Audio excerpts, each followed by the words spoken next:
아주 어마어마하죠. 근데 이 끝이 아니죠. 어떻게 말해야 될지 모르겠는데 저는 부동산도 장유 유서인 것 같아요.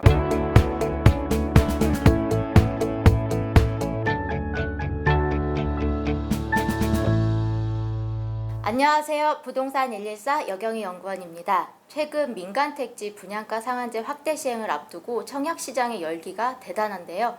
오늘은 부동산 강영훈 대표님 모시고 예비 청약자들을 위한 족집게 과외 살펴보도록 하겠습니다. 안녕하세요, 대표님. 안녕하세요. 반갑습니다. 부동산입니다. 네, 안녕하세요. 일단 최근 분양시장 동향 잠깐 짚어볼까 하는데요.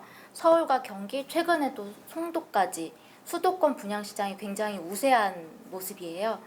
요즘 청약시장 한마디로 정의한다면 어떻게 할 수 있을까요? 아주 어마어마하죠. 예. 저도 청약 결과 나오는 거 보고 경쟁률 보고는 설마 했지만 이 가점 커트라인 나오는 거 보고 놀랐습니다. 아, 그렇죠. 이 청약시장이 달궈지는 그 이유, 그거에 대해서 좀 부연 설명 가능할까요? 일단 분양가 상한제 민간 택지 확대 적용이라는 게 어떤 수요자들의 좀 마음에 불안감 작동한 부분도 없잖아 있을 것 같고요. 뭐 가장 중요한 거는 좋은 분양 물량들이 나왔어요. 좋은 분양 물량들이 나오면서 가격이 괜찮게 나왔다라고 생각되니까 일단 좀 가점 높은 통장들이 몰리고 그러면서 이렇게 과열되는 모습을 보인 것 같아요. 한편으로는 송도 같은 경우는 진짜 이번에 또 어마어마한 경쟁력이 나왔거든요. 뭐 일부 타입 같은 경우에 가점 커트라인이 74점이라고 하는 높은 점수를 보이기도 했는데 이거는 근래 이제 GTX-B 라인을 따라서 재개발이라든가 이제 좀 시장들이 살짝 투자자들이 움직임도 있었는데요.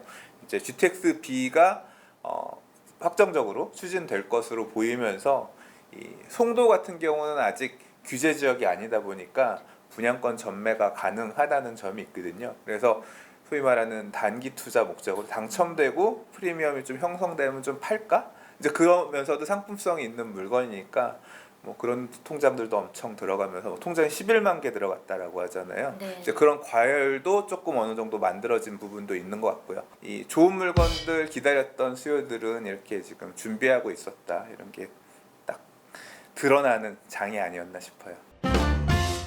일단 뭐 합리적 가격에 좋은 물량이 나오면 이제 수요자들은 붙기 마련이라는 생각이 드는데요. 저희가 이제 부동산 114 데이터에 따르면 연내 남은 물량이 약 16만 가구로 추산되고 그 중에 수도권 물량이 9만 9천 가구예요. 10만 개가 남았네요. 예, 그렇죠. 한 61%가 수도권에서 나올 예정인데 제가 이제 좀 수도권에서 유망한 분양 단지를 좀 추려봤어요. 보시면 서울에서는 후분양 고려했던 레미안 라클렛이랑 역삼 센트럴 아이파크 둔촌주공을 좀 꼽아봤는데 여기 경쟁 정말 아까 말씀하셨듯이 엄청 치열하겠죠?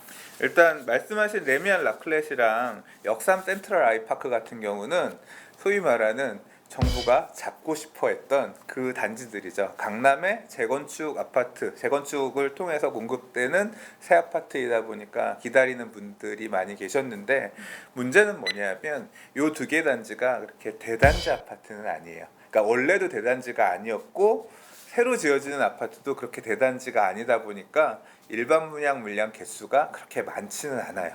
그래서 뭐 100개 남짓. 그래서 이 높은 시세 차익을 기대할 수 있는 어떤 그 행운을 가질 사람들의 숫자가 많지 않다는 거. 이제 그 부분이 약간 조금 아쉬울 수도 있는 대목이고요. 말씀하신 둔촌주공 아파트 같은 경우는 일반 분양 물량이 많죠. 근데 민간택지 분양가 상한제와 더불어서 지금 주택도시보증공사하고 분양가 협의하는 이런 부분들 이게 어떤 식으로 결론날지 연내 결론이 날지 어쩔지 잘 모르겠어요. 그래서 올해 안에 분양이 나올지 안 나올지는 조금 지켜봐야 할 것 같아요. 저는 작년부터 진짜 궁금하고 기대했던 지역이 과천 지식정보타운입니다. 나온다 마치 유니콘처럼 다니면서 조성하고 있는 모습 보긴 보거든요. 근데 네. 언제 나올까 진짜 궁금한데 여기도 분양가 관련해서 일단 뭐 국토부나 아니면 과천 지역에서도 분양가 협의가 잘 안 되는 모양인 것 같아요. 그래서 뭐 S9 블럭, 제이드자이라든가 다른 블럭들 경우도 올해 이 진통을 꼈고 진통을 다 넘기고 분양에 나올 수 있을지. 그래도 이제 공공택지 물량들은 당연히 적극적으로 보고 공략해야 될 물건일 것 같아요. 그리고 정비 사업의 일반 분양 물량, 재개발, 재건축으로 공급되는 물량. 재건축은 주로 강남 쪽에 많지만 네. 재개발은 강북쪽에서 많이 있잖아요. 이제 이런 물량들 중에서도 사실 좋은 물량들이 좀 있어요. 예를 들자면 지금 올가을부터 장이 뉴타운의 장이 1구역, 장이 5구역이 재개발 사업을 마치고 입주를 합니다. 네. 그러면서 이제 그 지역 관심도도 되게 높아지고 있거든요. 근데 장이 뉴타운의 대장이라고 하면 장이 4구역이나 장이 6구역 이런 곳, 그러니까 돌고 지역이나 이 역 주변에 있는 재개발 구역들이 원래 과거에 재개발 시절부터 선호도가 되게 높았던 재개발 구역인데 아마 장이 4구역이 올해 말 또는 뭐 내년 상반기 정도 일반 분양 나올 수 있을지 모르겠어요. 그래서 여기도 한번 관심 갖고 보시면 좋을 것 같고, 그다음에 올해 동대문 청량리 분양이 굉장히 핫했거든요. 예, 그래서 청량리 역 주변의 재개발 구역들, 도시환경 정비 구역들 분양들이 되게 핫했는데 이 라인에 보면 이 첫 테이프를 끄는 건 사실 청량리가 아니라 그 옆쪽에 보면 용도 5구역이라고 재개발한 이편한 세상 청계 센트럴이라는 아파트가 있거든요. 근데 이제 그게 용도 5구역 재개발한 곳인데 용도 6구역이라고 조금 더 북측으로 올라가면 레미안에서 분양하는 단지 있어요. 이제 이런 분양 물량도 굉장히 괜찮은 정비 사업 일반 분양 물량입니다. 그리고 또 주목해 볼 만한 분양 물량들 생각하면 제가 이제 서울 쪽 물량들 몇 개 얘기를 해봤는데 서울 말고 수도권에도 괜찮은 분양 물량들이 있어요. 광명 뉴타운 16R구역 분양해서 지금 공사하고 있는데 광명 뉴타운이 전체적으로 이제 사업들이 막바지로 가고 있는 단지들이 있습니다. 그래서 광명 뉴타운의 15R구역 같은 경우도 아마 분양에 곧 나설 거라고 생각이 되고요. 그리고 택지지구 중에서 얼마 전에 분양했었지만 덕은지구 첫 분양했었거든요. 그래서 덕은지구 같은 경우는 상암 디지털 미디어 시티 바로 서쪽, 그러니까 고양시이긴 하지만 서울하고 바로 연접해 있는 곳이거든요. 근데 덕은지구의 남은 분양 물량들도 나올 것 같아요. 그래서 이런 분양 물량도 조금 눈여겨 보시면 좋을 것 같고요. 그리고 안양이라든가 아니면 수원이라든가 수도권의 정비 사업, 재개발 사업을 통해서 공급되는 물량들도 준비하고 있어요. 수원 같은 경우는 8달 8구역이나 8달 10구역, 6구역 이런 곳들이 지금 사업 마무리 단계에 가면서 분양들 준비하고 있는데 근래 이제 제가 좀 분위기를 체크를 해봤더니 수원의 화서역 파크푸르지오라고 분양한 데가 피가 굉장히 많이 붙었더라고요. 그 가격에 비해서 뭐 이런 분양 물량들의 분양가가 매력적으로 나온다라고 하면 굉장히 지역 통장들, 지역에 관심 있는 분들이 몰릴 가능성이 있다 그렇게 생각이 됩니다. 네, 강 대표님 수도권 알짜 정비사업 분양단지를 잘 찍어주셨습니다. 감사합니다.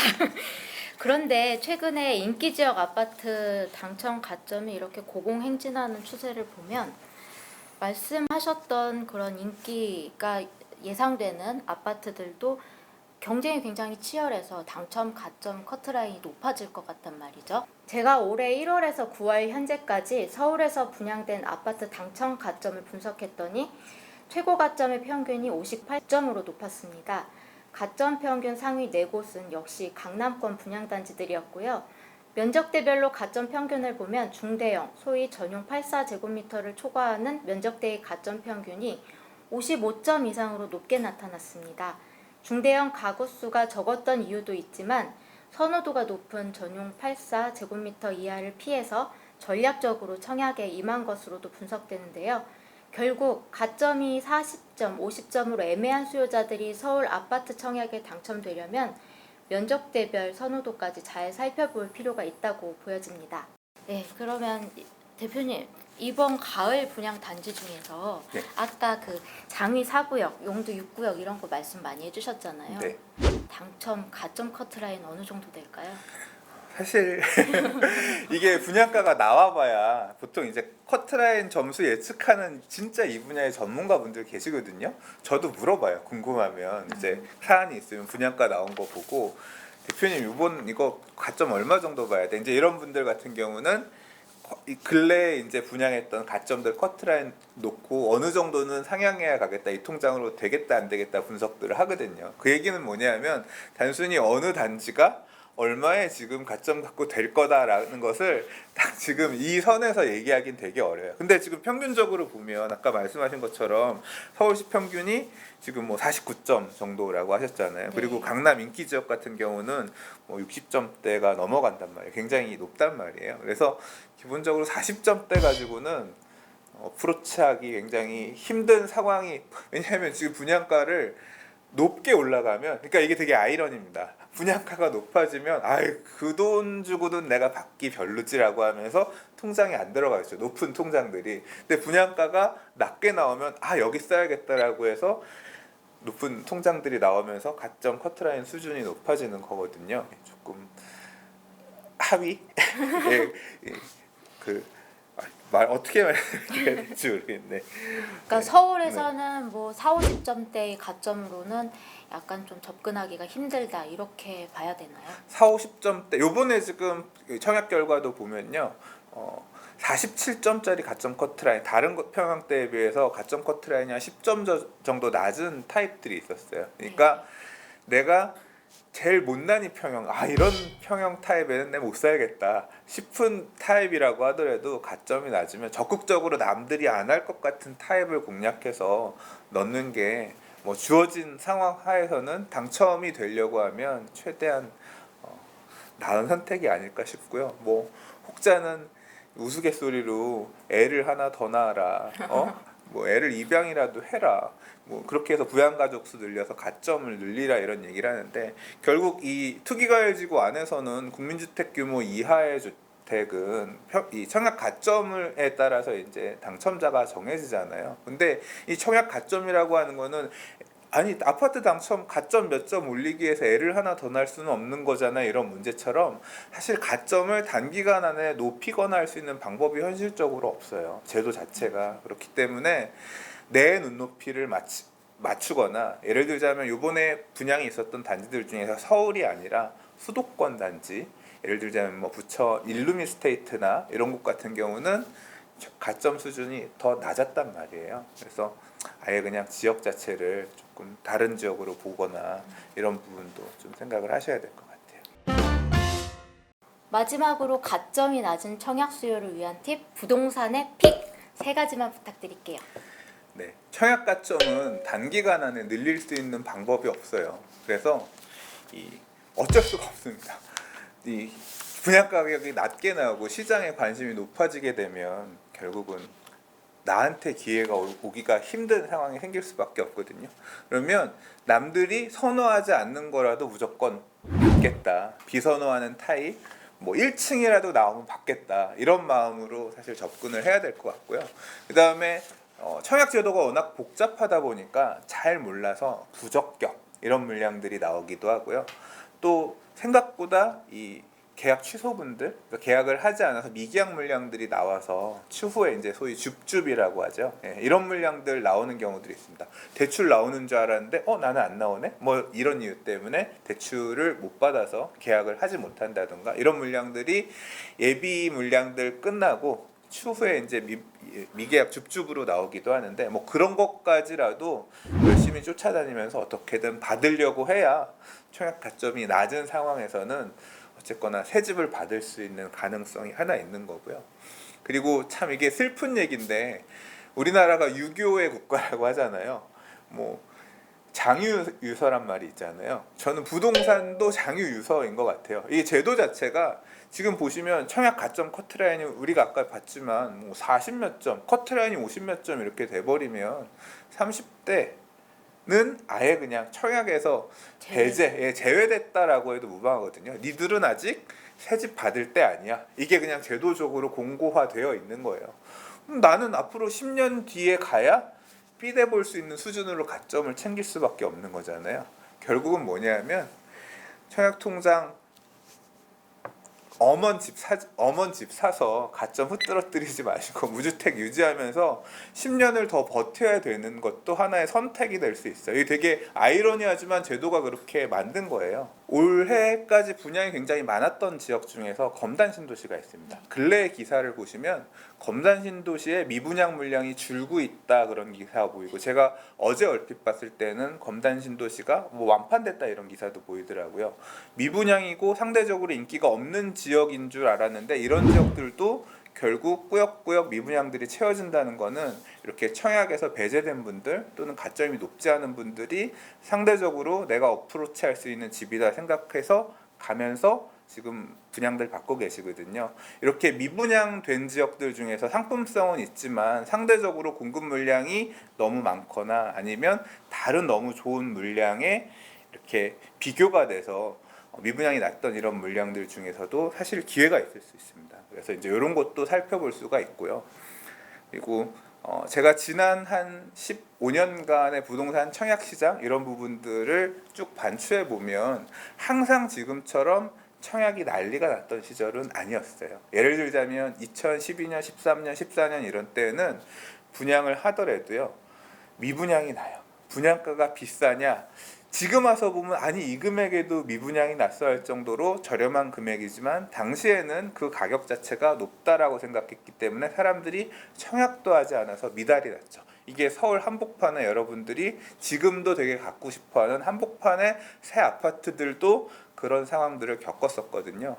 뭐 만약에 내가 앞으로 청약을 통해서 아파트를 받아야겠다, 청약 가점을 당첨권이 가능한 50점대, 60점대로 끌어올리겠다라고 하면 결국 무주택 기간을 유지하면서 앞으로 내가 30대면 40대가 될 때까지 기다려야 되는 그런 상황밖에 안 되는 거잖아요.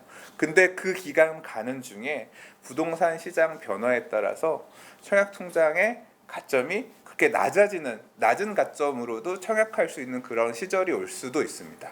그런 시절이 왔을 때 나는 지금 청약하면 안 되는 거 아니야? 이런 선택을 할지, 아니면 그때 냉정하게 잘 생각해서 이 좋은 입지에 있는 이 물량 나한테 주어졌을 때라도 청약을 하는 게 낫지 않을까, 이런 판단을 그때 현명하게 하셔서 내 집 마련을 하는 것도 방법이라고 생각이 됩니다. 많은 주택 대기 수요자분들이 내 집 마련 전략을 짜는데 도움이 될 것이라고 생각합니다. 지금까지 부동산 강영훈 대표님과 함께했고요. 다음에 저는 더 좋은 콘텐츠로 인사드리도록 하겠습니다. 감사합니다.